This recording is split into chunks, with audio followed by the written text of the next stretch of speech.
Bien, chicos, continuando entonces con la clase, vamos entonces a hablar de lo que es la desnaturalización. Recuerden que en el video pasado habíamos hablado de que cuando nosotros desnaturalizamos una proteína, estamos haciendo que ella pierda sus propiedades, su función, ¿cierto? Entonces, esta desnaturalización ocurre normalmente cuando una proteína pierde su forma, su estructura nativa. ¿Ves? Es la pérdida, la desnaturalización se define como la pérdida de la estructura terciaria nativa de una proteína por la alteración de las condiciones que mantienen las fuerzas de atracción de la misma. Recuerden que las fuerzas de atracción pueden ser interacciones no polares, las polares, enlace o puente de sulfuro, todas estas. Cuando nosotros modificamos esos enlaces, la estructura pierde su, muy bien, la proteína pierde su estructura o su estructura normal o su estructura nativa, ¿cierto? Eso se conoce como desnaturalización. Miren cómo la proteína nativa, en este caso, esta figura, pierde su forma, pasa a una forma más extendida. Ahí la proteína está desnaturalizada y no posee función. Es decir, la función que tenía originalmente se ha perdido. Bien, ¿qué agentes o qué compuestos pueden, digamos, por así decirlo, desnaturalizar una proteína? Es decir, ¿qué, qué factores afectan la estructura nativa de una proteína? Hay dos tipos: los agentes físicos y los agentes químicos. Los agentes físicos que desnaturalizan proteínas son la temperatura, la agitación o el sacudimiento vigoroso, es decir, un exceso de aplicación de fuerza mecánica. Eso ayuda a que una proteína se desnaturalice. La temperatura, ¿cierto? Es un agente que debilita los enlaces y produce obviamente que la proteína cambie su estructura nativa como tal. La misma agitación también, o el movimiento mecánico también, hace que las proteínas cambien. Pero los agentes más importantes quizás son los químicos, porque son sustancias que, o condiciones, o, o agentes específicos que modifican o que cambian principalmente la naturaleza de los enlaces. Uno de los agentes químicos más importantes es el pH. Si nosotros modificamos el pH óptimo de una proteína, cambiamos su forma. Porque hay un pH óptimo. Cuando veamos enzimas vamos a ver qué es lo que significa el pH óptimo de una enzima, en este caso una proteína. Y ese pH ayuda a que los enlaces se mantengan, ¿no? El beta-mercaptoetanol es un compuesto muy, muy conocido, es un conocido agente químico de desnaturalización.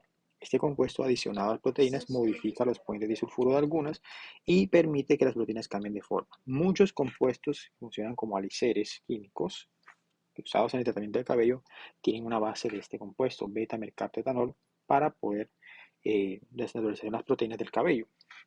El ion guanidino y muchos compuestos que tengan como grupos funcionales el cloruro de guanidino o sus derivados, ¿cierto? Es un compuesto de 3 grupos nitrogenados específicos, ¿cierto? Y las sales específicas derivadas de ellas son muy importantes agentes desnaturalizadores, ¿cierto?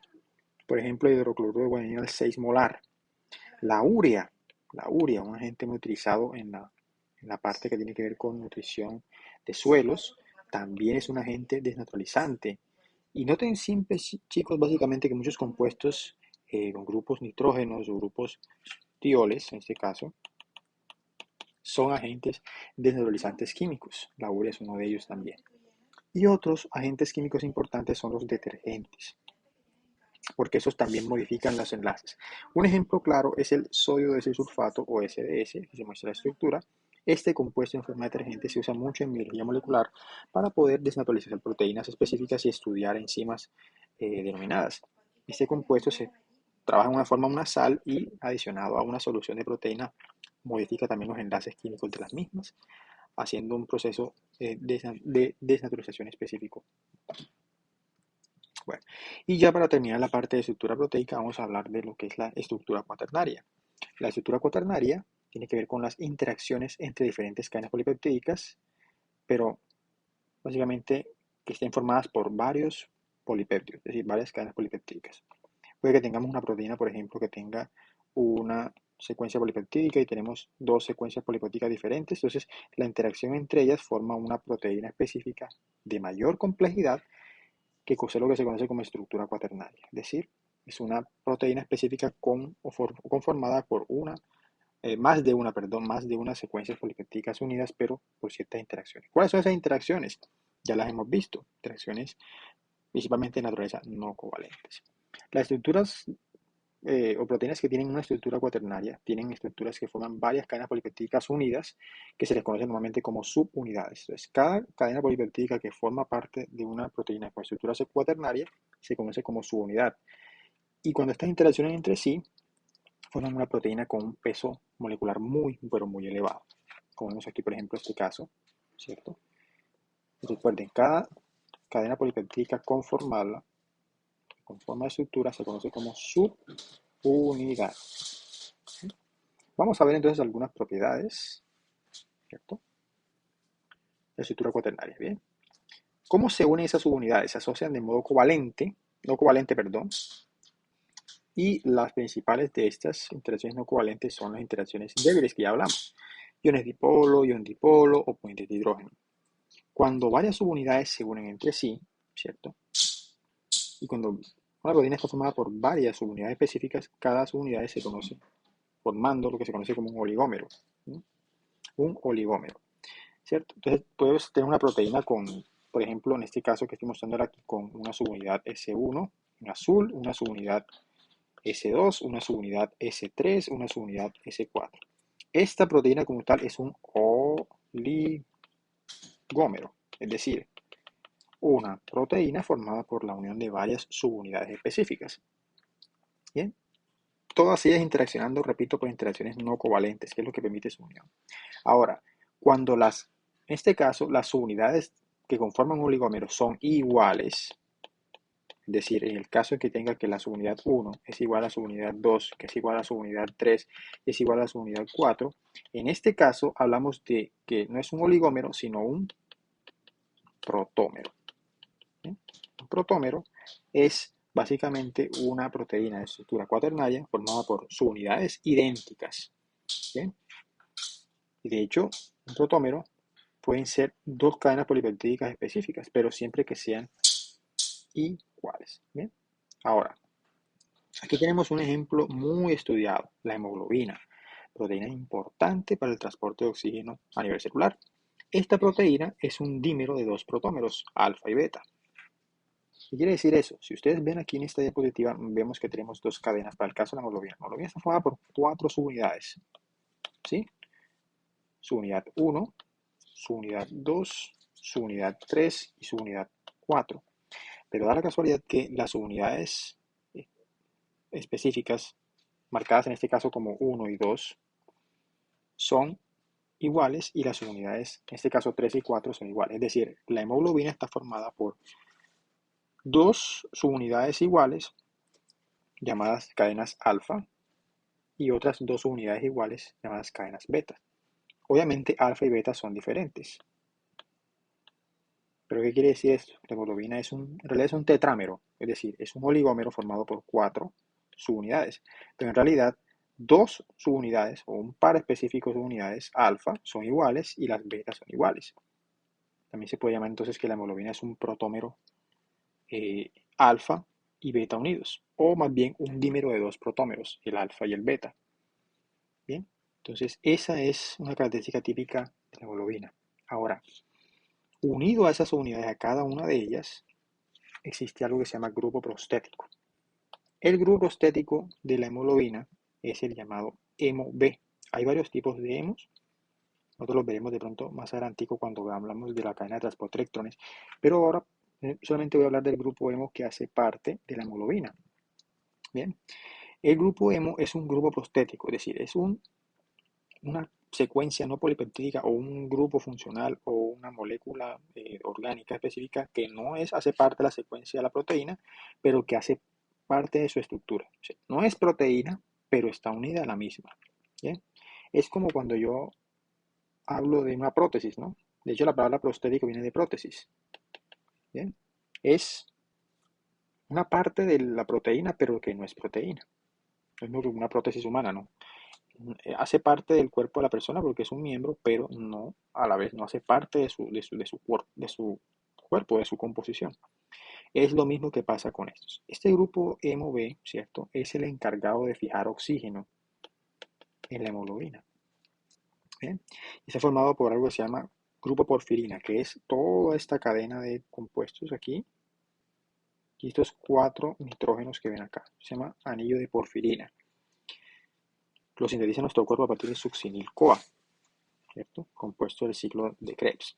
Y gracias a esta cadena, a este grupo porfirina, digamos que se llama grupo porfirina, cuando el hierro se fusiona aquí, se une a la estructura finalmente, se convierte en el llamado grupo hemo, ¿cierto?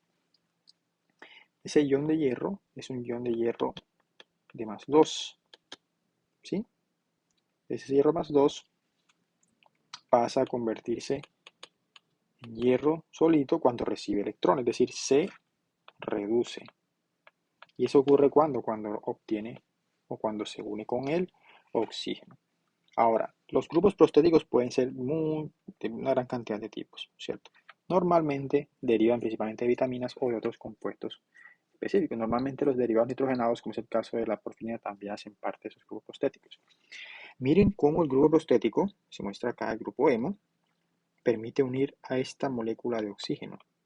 ¿Ven? Eso es lo que permite la unión a la hemoglobina. Esta es una subunidad específica de hemoglobina, cualquiera, ¿cierto? Y miren cómo el grupo hemo está unido en el medio de la subunidad. ¿Bien? Hay 2 residuos en la cadena polipeptídica que se encargan de unir a el grupo hemo, ¿sí? Hay un residuo de histidina, en la secuencia o la cadena polipeptídica de la hemoglobina, y está la otra parte, ¿bien? Entonces hay un grupo R, o sea, un grupo cadena lateral, que es histidina, y hay otro grupo también de histidina por acá. Pero el que está pegado, o el que está directamente pegado al hierro del grupo hemo, ¿sí? El que está pegado directamente al hierro se llama proximal, o histidina proximal, que es la que está pegada directamente al hierro del grupo hemo. ¿Bien? A ese hierro se le pega el oxígeno, la molécula de oxígeno que ustedes y yo respiramos desde el aire, ¿no? Aquí está simbolizada de esta manera. Miren cómo se simboliza aquí, que es de esta manera, ¿cierto? Oxígeno, 2 átomos y un doble enlace entre ellos, que es la representación de la molécula de oxígeno, que se muestra acá. Entonces, miren que uno de los oxígenos de la molécula de O2 está unido al hierro. El otro oxígeno de la molécula de O2 está pegado a otro residuo de histidina que se conoce como distal, histidina distal, que es el que está pegado directamente al oxígeno. Entonces, para reconocer los residuos de histidina, siempre el proximal está pegado al hemo, ¿sí? Al hierro del grupo hemo. Y el distal está pegado al oxígeno. Entonces, esa es la forma como se conecta. Es decir, el grupo hemo actúa como especie de un pancito pegándose al sándwich. En este caso sería el oxígeno, ¿sí? Actuando como una especie de fijador entre los dos. Y de esa manera, el oxígeno se fija aquí, en el grupo hemo, y así es como la hemoglobina puede transportar oxígeno. Ahora, una vez que la hemoglobina se une al oxígeno, ¿cierto? Digamos, la hemoglobina cambia a una forma, se llama forma relajada. Normalmente cuando la hemoglobina no tiene oxígeno se encuentra en una llamada forma tensa, forma T, ¿cierto? Entonces, cuando se une el oxígeno, esta cambia su estructura, su conformación a una forma más relajada o forma R. La palabra T, conformación tensa o taúd, y la forma R, que es la forma relajada. La tensa, hay baja afinidad por el oxígeno, y en la relajada hay una alta afinidad por el oxígeno. Entonces, ese cambio conformacional permite que la hemoglobina pueda unir fácilmente al oxígeno. ¿Qué ocurre cuando hay una anemia falciforme? La oxihemoglobina no se puede formar normalmente, de la forma relajada no se obtiene fácilmente, porque obviamente hay un defecto en los residuos específicos un defecto en el residuo específico de hidrofílico pasa a ser hidrofóbico, específicamente de la hemoglobina, y eso permite básicamente, un residuo específico de valina, permite que la hemoglobina sea defectuosa y por ende no se forme como tal. Entonces, esa forma relajada es la que es mucho más afín por el oxígeno, menos que la forma tensa. Entonces, la hemoglobina se convierte en una forma errada y digamos en este caso, el glóbulo rojo no puede fijar oxígeno. Bien, bueno, ya para concluir, chicos, hay un concepto muy importante en estructura cuaternaria que es el concepto de simetría. Voy a hablar rápidamente de él y con algunos ejemplos típicos.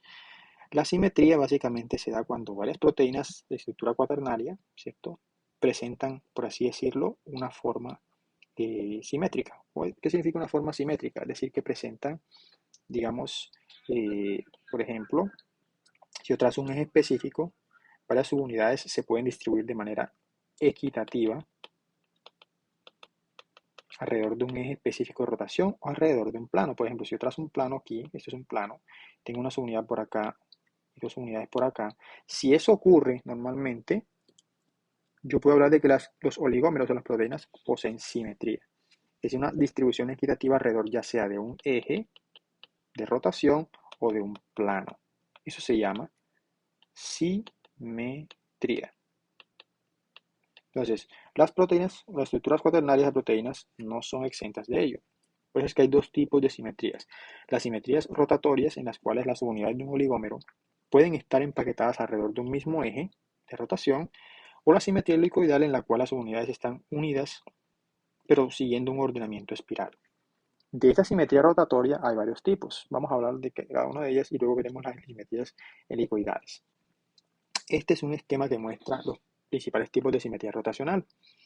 De esa simetría rotacional existen varios tipos: las simetrías cíclicas, las diédricas y las simetrías rotacionales específicas en formas de tetraedros, cubos e icosaedros. Bueno, estas simetrías cíclicas es básicamente la tipo de simetría más sencilla que existe. Las subunidades específicas, digamos subunidad 1, subunidad 2 en este caso, están ubicadas de manera equitativa o simétrica sobre un eje de rotación. ¿Sí? Bien. Puede haber, por ejemplo, simetría de ese tipo C2, C3 o C5, dependiendo de la cantidad de subunidades. C2 quiere decir simetría cíclica alrededor de 2 unidades. C3 significa 3 subunidades. C5 significa 5 subunidades, unidas alrededor de un mismo eje. Bien. Entonces es la más sencilla de toditas. Miren cómo las unidades se pueden unir alrededor de un solo eje de rotación. La simetría diédrica o diédrica se debe básicamente cuando las unidades se unen alrededor de planos. ¿Sí? Puede haber un plano por aquí, por ejemplo, acá arriba, un plano acá entre esas dos. Entonces hay simetrías por acá, subunidades por acá arriba del plano, o subunidades por acá abajo del plano. Eso se llaman simetrías diédricas. Y las simetrías rotacionales de tetraedro, cubo y icosaedro son el último tipo de simetrías, en las cuales básicamente lo que ocurre son formas, muy bien, las proteínas asumen formas de sólidos específicos. Por ejemplo, el tetraedro, el cubo, ¿cierto? O el icosaedro. Son proteínas específicas. Normalmente los que tienen esta forma, los que tienen esta simetría son los virus. Muchos virus que son proteínas específicas tienen estas formas específicas. ¿Bien? Entonces, esos son algunos ejemplos de simetría que existen como tal en la estructura cuaternaria. Vamos a ver algunos rápidamente. Por ejemplo, la alcohol deshidrogenasa, que es eh, una proteína de simetría cíclica C2. ¿Por qué C2? Hay un solo eje de rotación. Miren cómo se pone bonito, cómo las dos unidades S1 y S2 están uniéndose entre ellas. Aquí tengo un ejemplo en un video. Miren cómo podemos observar esta rotación de las dos subunidades alrededor de un mismo eje de rotación. Subunidad 1 está aquí y la subunidad 2 rotando alrededor de un mismo eje de rotación, que en este caso sería este que está en verde, ¿no? El eje de rotación que mostramos acá. Simetrías cíclicas de otros tipos, C3, C4, C5, por ejemplo, las porinas, que son transportadoras formadas por barreras beta, como vimos anteriormente. La neuraminidasa, una involucrada en qué tan infeccioso es el virus de influenza, es una tetramérica encargada de la liberación de los viriones o partículas infecciosas. Tiene una simetría muy interesante que es la llamada C4. Miren, su unidad 1, su unidad 2, su unidad 3, su unidad 4, alrededor de un mismo eje de rotación. Vamos a verla aquí en el video. Observen cómo las 4 subunidades están o pueden ser ubicadas alrededor de un mismo eje de rotación, en este caso en verde. Mírenlo, como estas subunidades están una aquí, una acá, otra aquí y otra acá. 4 subunidades alrededor de un mismo eje de rotación. ¿Bien? Otro tipo de simetría muy importante, por ejemplo, las simetrías C6, 6 subunidades unidas. Hay una proteína que es el llamado complemento C1. Es importantísimo en la respuesta infecciosa, en la respuesta de anticuerpos. Es un acarreador de anticuerpos como tal. Tiene 1, 2, 3, 4, 5, 6 unidades unidas a un mismo eje de rotación. ¿Bien? Ejemplos de simetría diédrica, por ejemplo, esta enzima que es la ATCasa o aspartato carbamoil transferasa, una enzima muy importante, tiene básicamente, se puede ubicar varios tipos de planos específicamente acá, hablando. Esta, por ejemplo, es llamada simetría D3, en la cual podemos trazar tres planos específicos, un plano en ese sentido 1, 2, 0, tres planos específicos de simetría. Miren la forma bonita que tiene, parece un árbol de Navidad, una estructura de triángulo equilátero, ¿no? Esa es la simetría de esta proteína, de esta enzima específica. Y miren cómo podemos trazar esos tres planos que se intersectan en un mismo punto, una misma distancia. Pues por ende, la simetría de esta enzima es de triángulo equilátero, que se conoce normalmente en, en geometría, se conoce como simetría de 3. Y así hay otros ejemplos, por ejemplo la hemeritrina, que es una proteína que es el análogo de la hemoglobina para el caso de algunos invertebrados como los bivalvos, que son las llamadas conchas de mar. Miren cómo tiene esta simetría llamada simetría de 4, es decir, parece básicamente como 1, 2, 3 y 4 subunidades, ¿cierto? Unidas en un plano aquí y un plano inferior, plano superior y un plano inferior. ¿Ven? Vamos a verla más de cerca acá. Miren, las subunidades están marcadas en este caso en azul, las que están en un plano superior, ¿sí? Plano superior, y el plano inferior se muestran las que están en un azul mucho más débil. Ven cómo se ve de bonita esa simetría, ¿no? Y bueno, aquí están las simetrías rotacionales de tetraedro cúbico saedro. Por ejemplo, la ferritina, una enzima de transporte de hierro, tiene una simetría octaédrica cúbica. Miren cómo es la proteína normalmente. Parece una especie de cubo uniendo, en este caso, hierro. El hierro se almacena en el interior. Es una proteína de almacenamiento de hierro. Y aquí están algunos virus satélites de necrosis del tabaco. Por ejemplo, un ejemplo típico de simetría icosaédrica. Miren la forma hermosa que posee el virus, ¿sí? Esa es la simetría que les había hablado, simetría icosaédrica. Estas formas específicas son de 12 vértices, 20 caras triangulares equilaterales, ¿cierto? Bastante, una simetría muy, muy, muy importante, muy bonita. Y miren esta, por ejemplo, la último tipo de simetría llamada simetría helicoidal. En esta, básicamente, los oligómeros están alrededor de un eje rotacional, es decir, ellos hacen una rotación tipo hélice, ¿cierto? Cada oligómero está unido así, de esta manera, como si fuera una especie de zarcillo de cadena, pero de cadenas helicoidal. Un ejemplo es el llamado virus del mosaico del tabaco, que forma estas estructuras helicoidales de esta manera, y los oligómeros de la misma, cada uno de esos específicamente, está unido de manera axial a un eje helicoidal. ¿Ven cómo va bajando la hélice hasta acá? Aquí tenemos más hélices por acá. Cada una es una subunidad específica, unida a un eje específico helicoidal.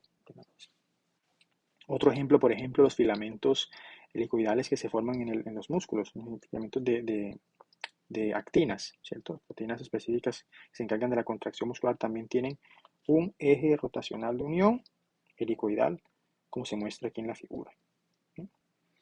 Bueno, chicos, aquí lo último, los dejo con este cuadro para que, digamos, repasemos un poquito el tipo de simetría de cualquier proteína y la función que tiene. Por ejemplo, las simetrías que tienen, o más bien las proteínas que tienen simetrías rotacionales, pueden ser cíclicas, diédricas o cúbicas, tienen para el caso de las cíclicas funciones específicamente de transporte o canales en membranas. Las diédricas tienen básicamente un control alostérico, son de función especializada, es decir, funciones que tienen, o más bien proteínas que tienen función especializada. ¿Cierto? Ejemplo, enzimas y demás tienen estas simetrías diédricas, y las cúbicas normalmente son proteínas de almacenamiento y transporte de moléculas.